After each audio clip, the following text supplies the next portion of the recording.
ಆತ್ಮೀಯರೇ ನಮಸ್ಕಾರ. ನಮ್ಮ ಜಯಪ್ರಕಾಶ್ ನಾಗ್ತಿಹಳ್ಳಿ ಯೂಟ್ಯೂಬ್ ಚಾನಲ್ಗೆ ಎಲ್ಲರಿಗೂ ಆತ್ಮೀಯ ಸ್ವಾಗತ. ನನ್ನ ಹೆಸರು ಬಂದು ವಿನುತಾ.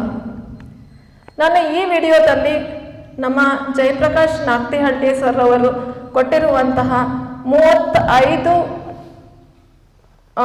ವ್ಯಕ್ತಿತ್ವ ಪರಿವರ್ತನಾ ಅಂಶಗಳಲ್ಲಿ ಅದು 22ನೇ ಅಂಶ ಆಗಿರುವಂತಹ ಅಂದುಕೊಳ್ಳುವುದರಿಂದ ಹೊಂದಿಕೊಳ್ಳುವುದರೆಡೆಗೆ ಅಂತಕ್ಕಂಥ ಒಂದು ಟಾಪಿಕನ್ನು ಸೆಲೆಕ್ಟ್ ಮಾಡಿಕೊಂಡು ಮಾತಾಡಬೇಕು ಅಂತಿದ್ದೀನಿ.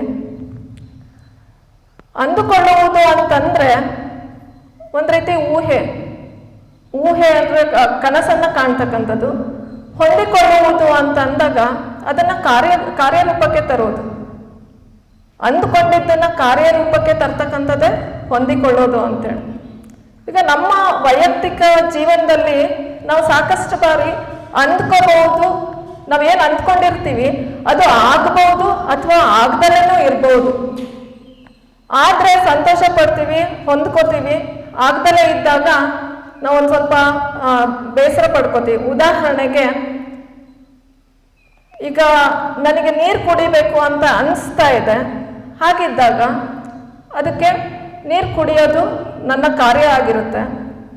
ಅದೇ ಈಗ ಕುದುರೆಗೆ ನೀರು ಕುಡಿಯೋಕ್ಕೆ ಇಷ್ಟ ಇರೋದಿಲ್ಲ, ಆದರೂ ನೀರು ಕಡೆಗೆ ಕರ್ಕೊಂಡು ಹೋಗಿ ನಾವು ನೀರು ಕುಡಿಸ್ಲಿಕ್ಕೆ ಪ್ರಯತ್ನ ಪಟ್ಟರೆ ಅದಕ್ಕೆ ಹೊಂದಾಣಿಕೆ ಮಾಡ್ಕೊಳ್ತಕ್ಕಂಥದ್ದು ಕಷ್ಟ ಆಗುತ್ತೆ. ಹೀಗೆ ನಮ್ಮ ಮಕ್ಕಳ ಒಂದು ವಿಚಾರದಲ್ಲೂ ಅಷ್ಟೇ.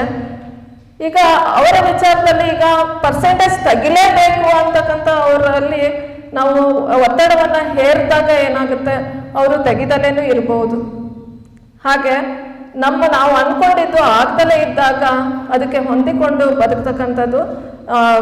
ಬದುಕ್ತಕ್ಕಂಥ ಗುಣವನ್ನು ನಾವು ಬೆಳೆಸ್ಕೋಬೇಕಾಗುತ್ತೆ. ಈಗ ಒಂದು ಘಟನೆ ನಡೀತು. ನನ್ನ ಸರ್ಟಿಫಿಕೇಟ್ ಕಳೆದಿತ್ತು ಅಂತೇಳಿ ನಾನು ಪೊಲೀಸ್ ಸ್ಟೇಷನ್ನಿಗೆ ದೂರು ಕೊಡಲಿಕ್ಕೆ ಅಂತ ಹೋಗಿದ್ದಾಗ ಅಲ್ಲಿ ಗಂಡ ಹೆಂಡತಿ ಬಂದಿದ್ರು. ಹೆಂಡತಿ ಗಂಡ ಹೊಡೆದ ಅಂತೇಳಿ ದೂರು ಕೊಡಲಿಕ್ಕೆ ಬಂದಿದ್ದಾಗ ನನಗೆ ಒಂದು ಗೋಪಾಲಕೃಷ್ಣ ಅಡಿಗರ ಒಂದು ಸಾಲು ನೆನಪಾಯಿತು. ಏನು ಅಂತಂದರೆ, ಎಷ್ಟು ಕಷ್ಟವೋ ಹೊಂದಿಕೆ ಎಂಬುದು 4 ದಿನದ ಈ ಬದುಕಿನಲ್ಲಿ ಅಂತಕ್ಕಂಥ ಸಾಲು ನೆನಪಾಯಿತು. ಆದರೂ ಕೂಡ ಕಷ್ಟ ಇದೆ. ನಾವು ಅಂದ್ಕೊಂಡಂತೆ ಹೊಂದಾಣಿಕೆ ಮಾಡ್ಕೊಳ್ತಕ್ಕಂಥದ್ದು ಕಷ್ಟ ಇದೆ.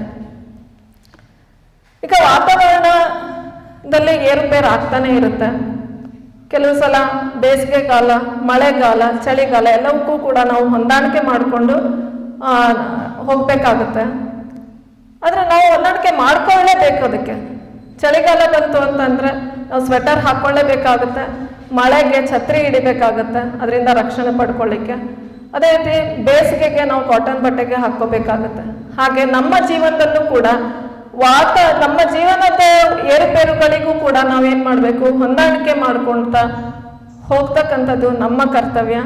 ಆದ್ದರಿಂದ ನನ್ನ ಸಲಹೆ, ನಾವು ಅಂದುಕೊಂಡಂತೆ ಆಗಲೇಬೇಕು ಅಂತ ಇಲ್ಲ, ಹೊಂದಿಕೊಂಡು ಹೋಗೋಣ ಅಂತ ಹೇಳ್ತಾ ನನ್ನ ಮಾತನ್ನು ಮುಗಿಸ್ತೀನಿ.